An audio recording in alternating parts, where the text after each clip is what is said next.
Don't you just get a sense that we're part of something bigger? That something greater is emerging. When Brett talks to us about what's on the inside, there's something inside of each and every one of us that's ready to emerge. I don't care what age you're at, what stage you're at, there's something within you that's ready to emerge. And this morning we come, we gather as a spiritual community, knowing full well that there's a gifting within each and every one of us. And that gifting is ready to come present. Renaissance Community, all is well? And all is in divine order. Repeat after me.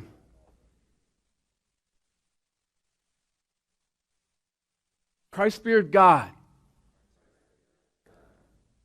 I trust you. Christ Spirit God, you can trust me. I am one with you. So let's co-create something bigger. And so it shall be. You may be seated.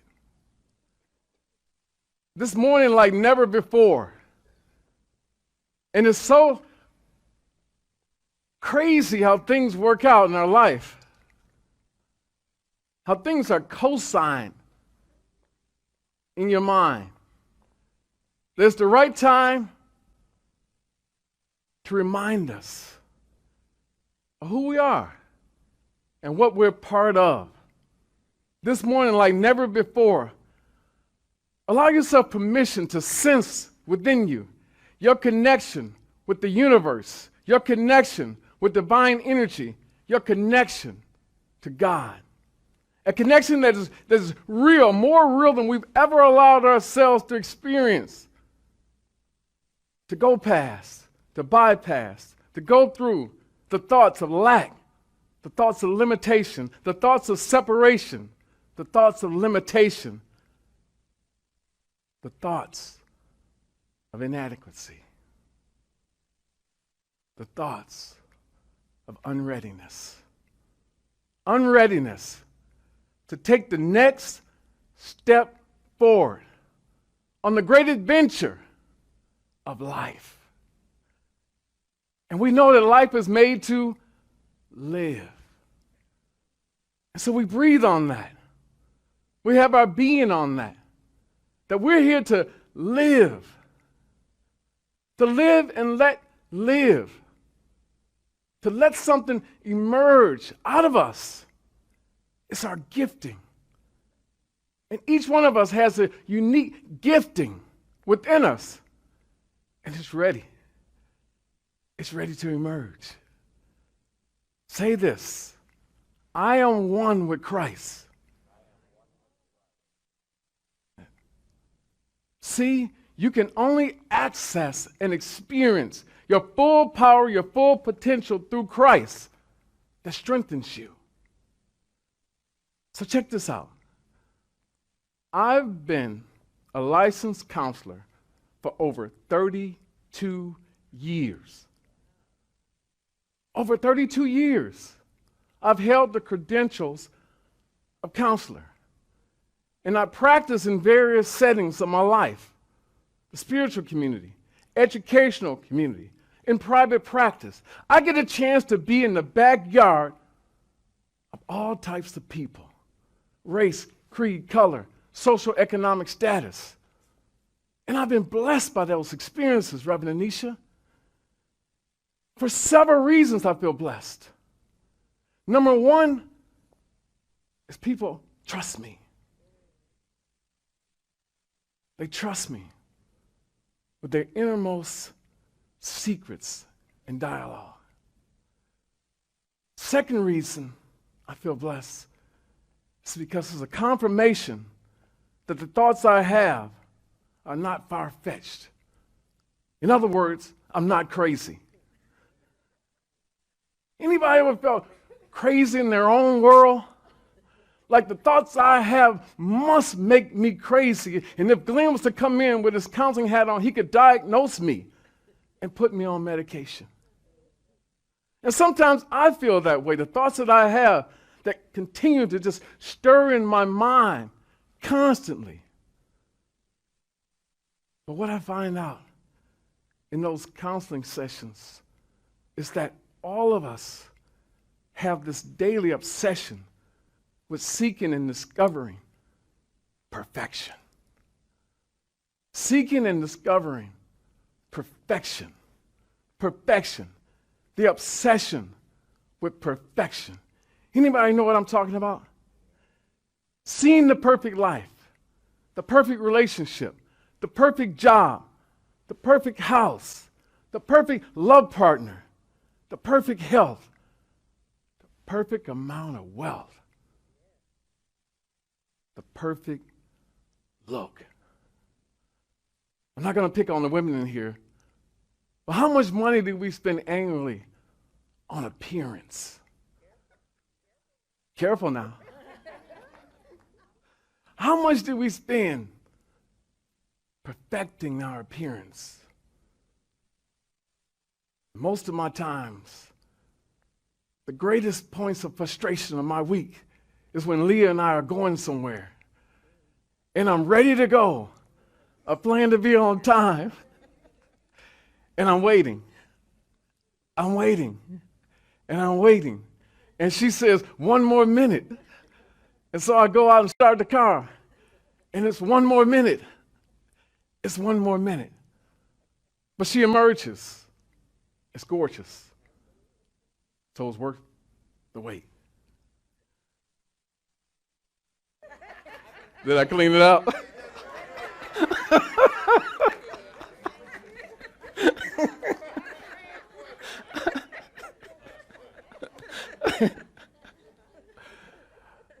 But it is our obsession with perfection. We want the very best. And so we pray, Lord, give us our daily bread. And you know what? God is waiting to hear from you. Lord, you can trust me. Give me my daily bread, and I'll give back to you my full attention, my undivided attention. I'll become fully conscious. But the question is, can we make that commitment? Can we say, I'll be at full attention. You'll have my undivided attention. You'll have my total unification with you. How many of us can say that as part of our daily prayers and live it out? It's tough to do.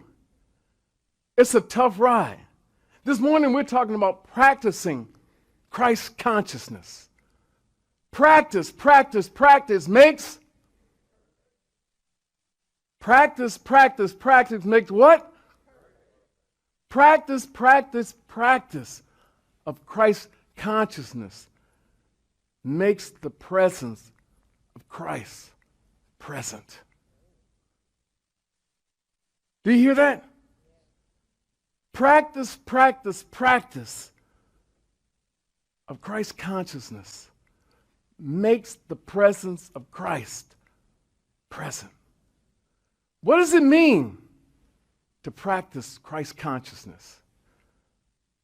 The practice of Christ consciousness is sort of explained in Ephesians 4:15. We are to grow up in every way into Christ, who is the head. Into Christ, we grow. Into Christ, we grow.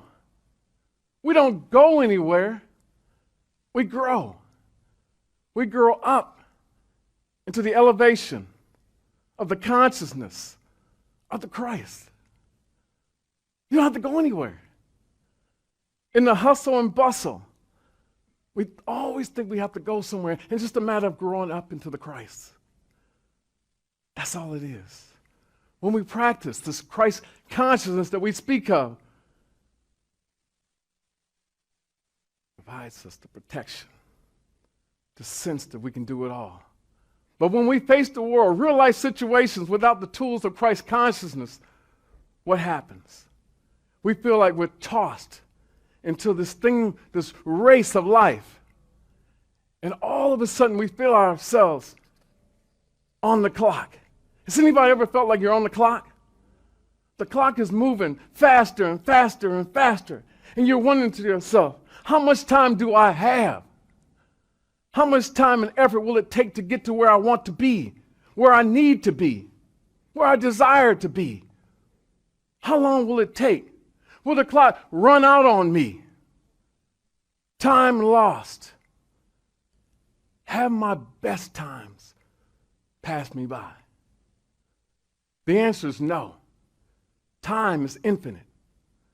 And so there is no clock to run out of time, to evolve, to elevate, to experience greater. The greater you, the bigger you. Time. Time.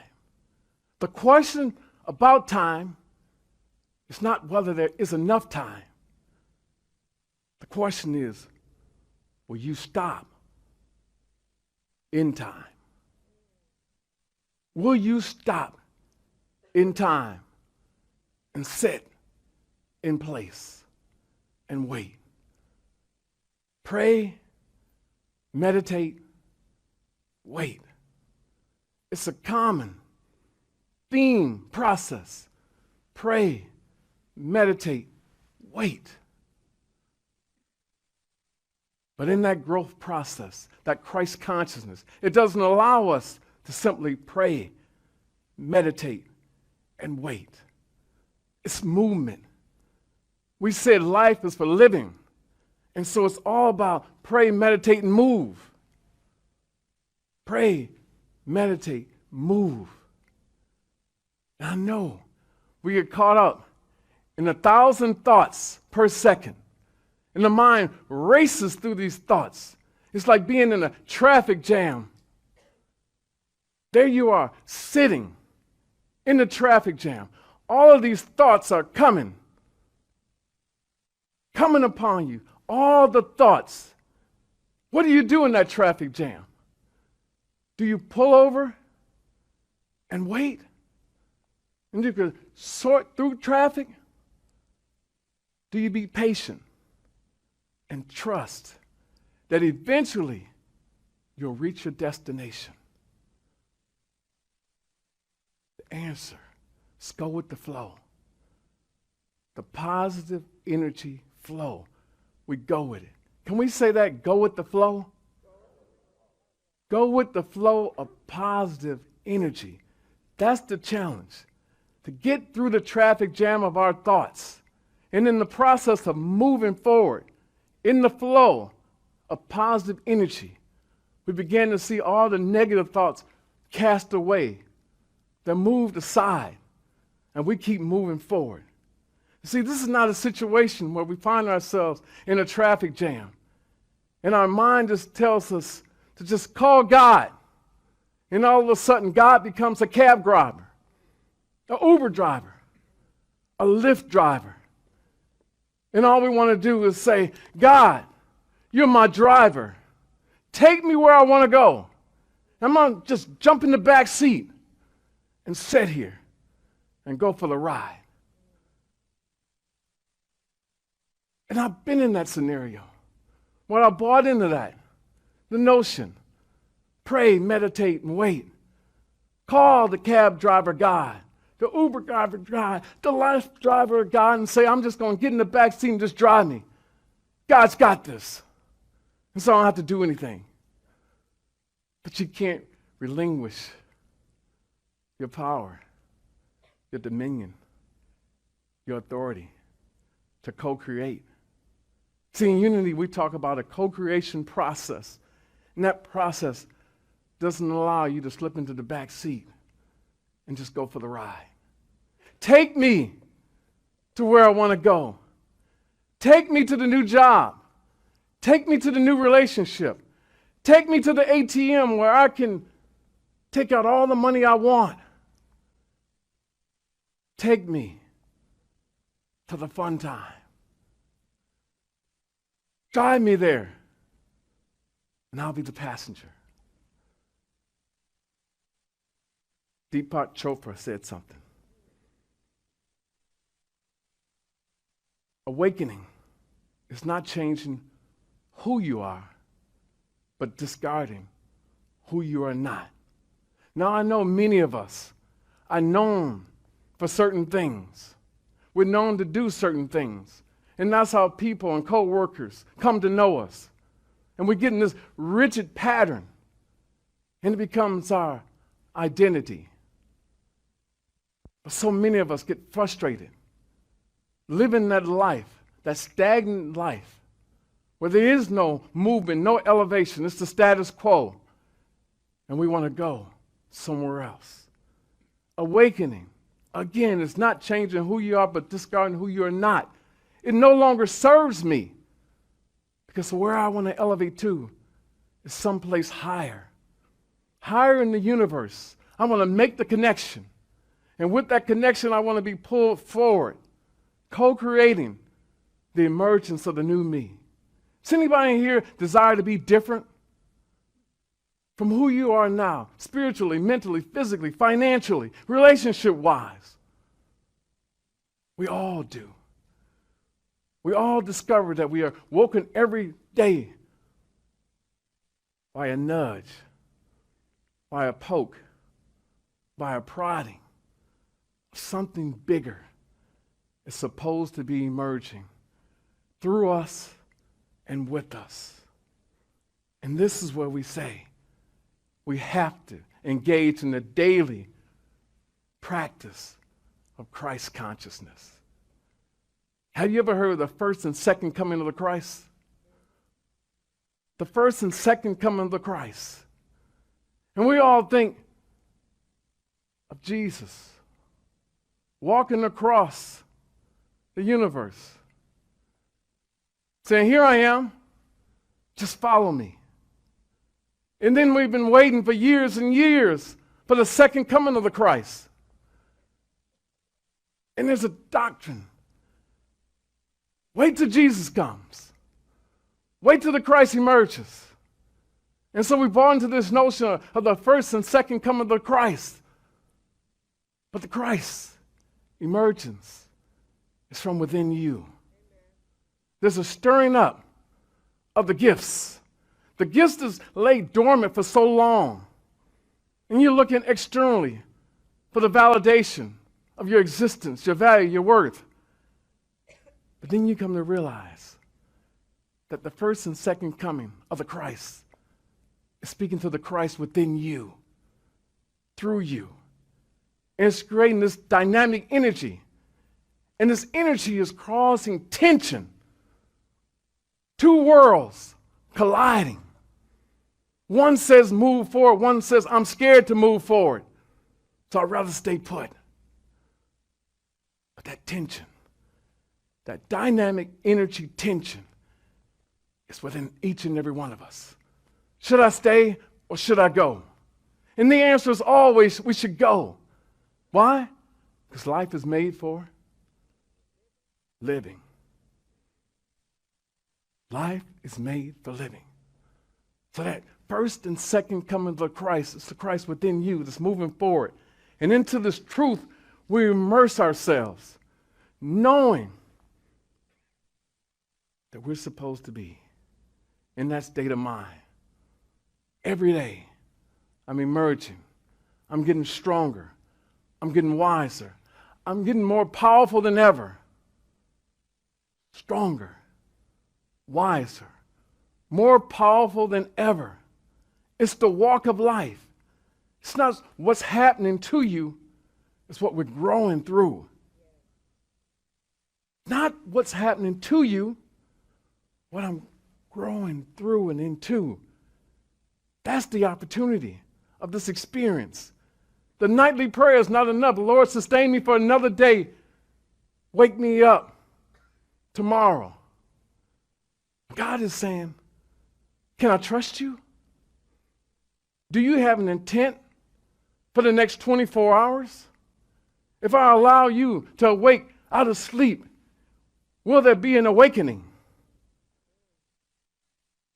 Will you realize now is the time for your first and second coming? The first coming is intellectual, knowing the word, the will, the way, the spiritual principles, the word of God, knowing it. Now, we all intellectualize a lot of things. You know the word. Most of us have been reading the word for our lifetime in some capacity, some religious or spiritual community, haven't we? We know the word, right? Psalm 23. Can you start it for me? The Lord is my shepherd. I shall not want. He maketh me lie down. But the 23rd Psalm, it's a trust challenge. That's what it is. It's not something to be recited at a funeral when you think it's all over. The 23rd Psalm is a challenge for us. Read it tonight. It's a great challenge. We all know it. So now go back and read it as a challenge and come back next week and say, Rev Glenn, I see the challenge and I see the opportunity. I'm with it. I'm on it. Look at it. It's a challenge and an opportunity. Intellectual understanding is not enough. The first coming is just filling yourself with knowledge.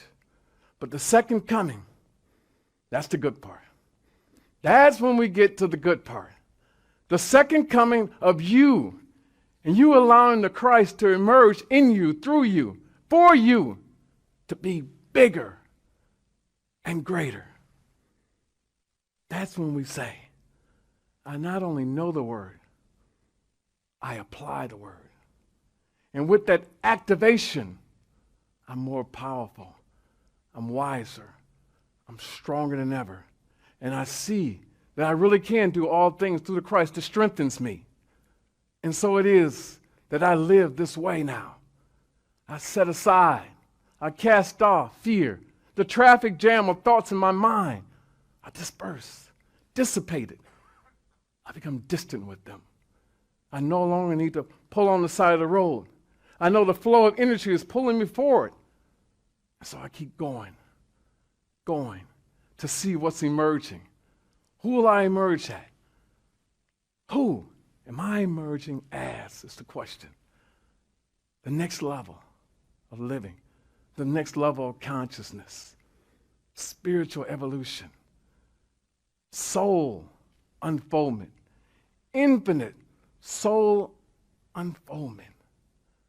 The soul wants to unfold everything that's within us, all the spiritual vibrational forces within us that keep telling us there's more, there's more, there's more to live for.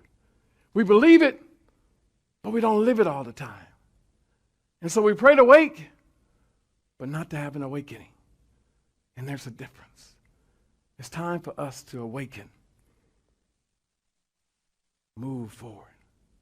No need for alibis when you have access to an ally that's there to support us and move us forward. The traffic jam of our mind is eliminated through the ally of the Christ within us. Can we say an affirmation? I am open, receptive, and perceptive to my first and second coming.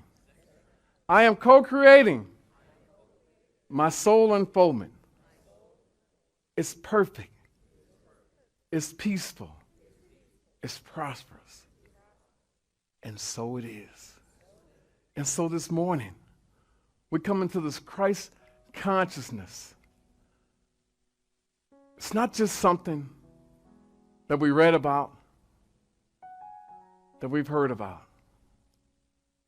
Christ consciousness moves us to the second coming of the Christ within you. We've been seasoned by life. And all the experiences that we've gone through, some of them that we caused, some of them just happened to us. Wrong place, wrong time. But not really. It was all part of a divine plan to get us to this point where we can unfold. The soul can unfold. And with that, we become bigger, better, brighter. It's the evolution of you. We move away from those thoughts that hold us back. Lack, limitation, the lackluster feeling. The mind really is a terrible thing to waste. Because the mind always is there to remind us that we're supposed to be bigger and better. The Christ consciousness is a real opportunity to be transformed in thought, mind, spirit, and body. Wake up every day excited about life. Brett was fighting for his life in Florida. But all he kept texting me when I asked him how he was doing is something to the effect that I see myself walking forward. I see myself getting better. I see the medicine being activated. I feel the prayers of Renaissance unity drifting into my lane. I felt him saying, Glenn, you can text me every day, 3 times a day, but I'm going to keep on testifying that my vision is not blurred. I'm not in a traffic jam. I'm healthy, I'm whole, and I'm prosperous with people that love me. And Brett, we love the heck out of you too. Thank you for being here this morning.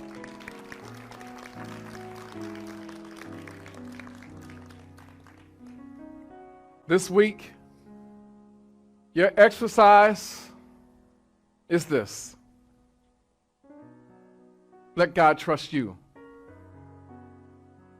Quit challenging God, saying, God, I don't know if I can trust you. God is saying, can I trust you? And this week I want you to do this exercise with great intention, great purpose. I want you to write down 3 things that you say, I will do. You can trust me, God. 3 things I will do. You can trust me, God. This replaces your I want list, your I wish for list.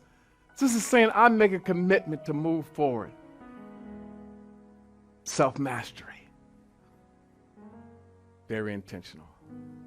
That's all we need is just a commitment. 3 things this week. Move away from I want, I desire. I will do. Trust me, God. Can God trust you? Can God trust you? Walk in that faith. Not by sight, walk by faith. That's the treatment you get from God. God says, no matter what you show me through your behavior, I love you. And so I keep moving you down that road through the traffic jam. Walk with me. Renaissance Unity, I love you. There's nothing you can do about it. Thanks for having me this morning.